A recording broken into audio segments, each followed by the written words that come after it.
As the word was preached that Jesus was coming soon, very soon, the movement gained traction and momentum. Whilst there were doubters and scoffers, the numbers of those waiting for Jesus' return swelled. The movement was at its strongest in the northeast of the United States of America, though it was by no means limited to just being an American phenomenon.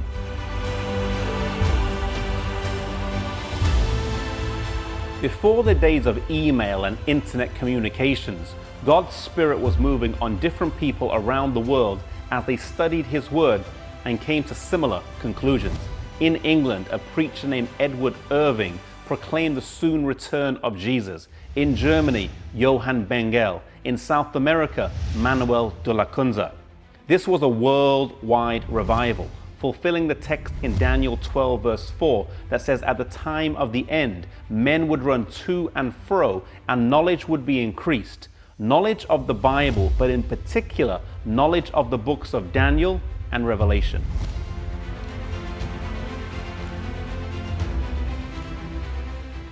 The believers initially expected Jesus to return in the spring of 1844, and when he did not, this produced some disappointment, but they were greatly encouraged when Samuel Snow's studies revealed the prophecy pointed towards October the 22nd. This brought great revival amongst the believers as they wanted to put their wrongs right and be ready to meet Jesus when he comes. They wanted their lives to show evidence of their faith. Some sold their houses, others closed their businesses. Some farmers left their crops in their fields, and many others got baptized.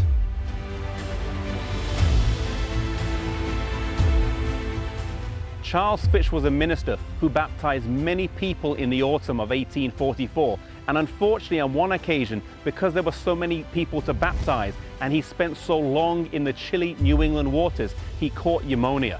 He died on October the 14th, but due to the faith that he and his family shared in the soon return of Jesus, they believed they would see him in just a few weeks. His obituary would spell this out. The believers in the locality of William Miller's farm gathered on his property to wait for Jesus' return and stood here on this rock, today known as Ascension Rock. They believed they would ascend to heaven. When Jesus did not come, they suffered a bitter disappointment and their hopes were dashed. They had hung their lives on the belief that Jesus was coming soon, and now he hadn't.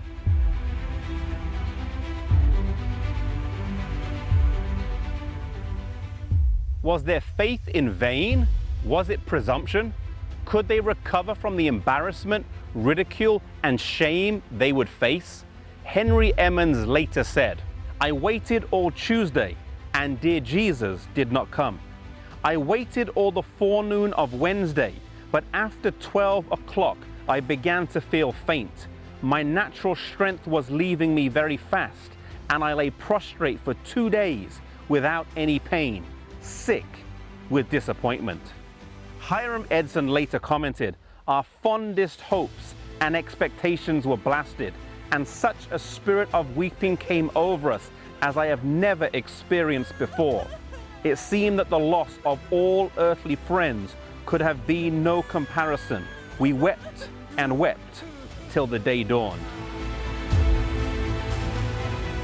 The believers would now be challenged to live by faith, to hang on to God, and to trust His promises when they didn't know how, to have faith in the moments of darkness, and to trust when it doesn't seem to make sense.